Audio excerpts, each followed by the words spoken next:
Bien. Hablabas del tema de las empresas, sobrevivir, las pymes, etcétera. Bueno, tenemos un plan que por lo menos todos los que somos europeístas hemos aplaudido como nunca en la historia, el plan de recuperación, el Next Generation European Union. ¿Cómo debe usarse? ¿Cuáles deben ser las líneas maestras que tienen que aplicarse en un Estado como España, que es el segundo beneficiario de ese fondo? Es decir, ¿cómo ves el planteamiento del Next Generation y su aplicabilidad a los Estados miembros, concretamente España? Jesús, yo creo que primero la significación del hecho, ¿no? Es decir, Europa, en un ejercicio de solidaridad extrema, único, novedoso, en intensidad, son 1,8 billones de euros que se ponen a disposición a través del presupuesto comunitario para el esfuerzo de recuperación, en un esfuerzo de solidaridad de los que mejor están con los que más sufren en esta pandemia. Se abren unas oportunidades únicas. En vez de tener la reacción, digamos, que tuvimos en la anterior crisis financiera, donde la austeridad y cada uno para sí primó, hemos tenido una reacción que nos permite decir que quizá hayamos aprendido algunas de las lecciones necesarias como Europa ante este tipo de crisis. ¿Qué hacer con ese dinero? Bueno, lo primero es que un plan debe seguir a una estrategia, y una estrategia no es un cúmulo de proyectos individuales, anecdóticos o improvisados. Hace falta una visión de futuro, de decir dónde estamos, con qué contamos y de dónde venimos, y a dónde queremos y podemos llegar. Eso es una estrategia. En ausencia de una estrategia global, de objetivos consensuados, no se va a lograr un plan efectivo. Porque nuestra prioridad no debe ser solo gastar el dinero rápidamente. Porque llevamos más de 170.000 millones de euros de solidaridad comunitaria a través de los fondos estructurales desde que entramos en la Unión Europea. Sí. De donde tenemos que aprender lecciones en relación precisamente con la estrategia, priorización de objetivos, consenso público-privado para que el sector público, cada euro que ponga, comunitario, español, regional, tire de la inversión privada en proyectos de futuro que sean sostenibles y que generen empleo, que es lo que necesitamos. En ese sentido, hay una oportunidad histórica única. El volumen de ayudas, este esfuerzo de solidaridad sin precedentes, tenemos que honrarlo, porque además hay algunos que nos están mirando. Están diciendo, bueno, os hemos dado la oportunidad, ¿lo vais a hacer bien o no? Porque no estamos seguros de que podáis hacerlo así. Entonces, en ese contexto, ¿qué es lo que prima? Lo debería primar. Y yo te lo digo desde el punto de vista de un centro común de investigación que lleva trabajando más de 10 años las estrategias de innovación para la especialidad inteligente, que son los únicos partenariados público-privados que usan dinero comunitario para promover el cambio estructural económico de futuro, con experiencia. Y si hay una lección es que todos juntos y a la vez. No un ministerio por aquí, una región por allá, una asociación de empresarios por aquí. Una visión de conjunto compartida. Una visión estratégica que priorice claramente los objetivos. Nosotros aquí estudiamos las 120 estrategias que hay en Europa de innovación, detrás de las cuales había 40.000 millones de euros de ayuda comunitaria, casi 70.000 con la participación nacional.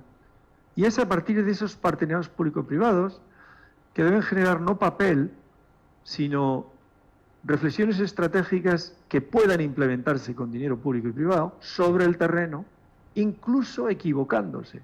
Y haces estrategias de innovación y no te equivocas, no estás haciendo innovación. Eso yo creía que es el primer nivel. El segundo nivel es sistemas de evaluación de políticas públicas, criterios para seleccionar, para priorizar proyectos en relación a esos objetivos estratégicos. Nosotros tenemos una tubería ahora, por decírtelo de alguna manera, que lleva 5 litros por segundo de agua y nos van a entrar 50 litros por segundo, por decirlo de alguna manera. Sí, sí. Hay que reflexionar sobre la tubería, su capacidad, su resistencia, y hay que mirar los procedimientos administrativos.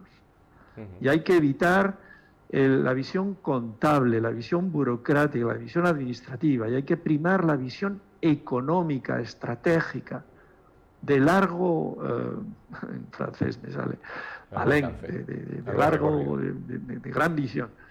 Y luego tener la capacidad como sector público, poderlo articular, sobre todo con el privado y sobre todo con el talento. ¿Dónde están las agencias de desarrollo regional, los centros tecnológicos, las universidades? ¿Dónde están los fondos de inversión en capital riesgo? ¿Dónde están las incubadoras? Ese plan, tienen que estar todos estos de forma... Y por supuesto, las organizaciones empresariales, los sindicatos, y decir, esto es una oportunidad histórica como país, qué hemos aprendido, qué podemos hacer, cuáles son los criterios y cómo tiramos para adelante. Y ya. Una última cuestión. Bueno, en breve las instituciones europeas lanzarán la conferencia sobre el futuro de Europa. Es otro gran proyecto que pretende la Unión y sobre todo un gran debate. Desde el ámbito de la ciencia, ¿no? Desde el ámbito del centro que diriges y sobre todo desde el ámbito de la ciencia, ¿no? Que ha sido tan relevante en la última década como hemos visto, y en programas como ha sido el Horizon Europe, ¿no? Es decir, tenemos enormes ejemplos. ¿Qué pedirías a la conferencia sobre el futuro de Europa? Pediría que defina un proyecto de Unión Europea basado en valores y no solo en mercados o intereses nacionales convergentes. Pediría una participación activa que haga que se genere una opinión pública europea que se apropie del proyecto y que lo dirija. Pediría que la ciencia se prestigie, se use. Hemos pasado un momento, como tú muy bien dices, Jesús, en el que parecía que cada uno podía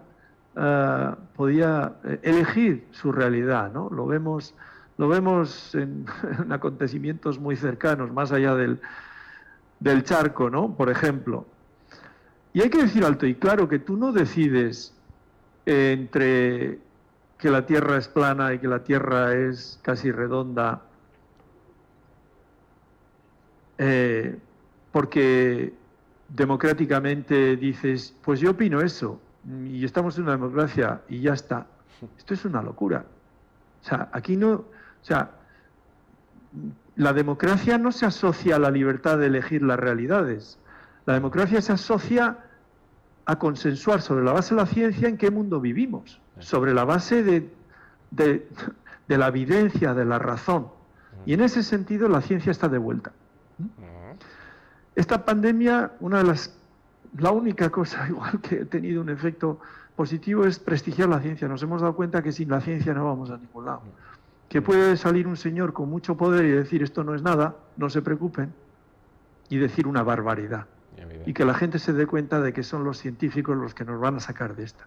Por cierto, BioNTech, la empresa que ha generado esta vacuna, ha tenido más de 10 millones de euros de ayudas comunitarias en su fase de investigación.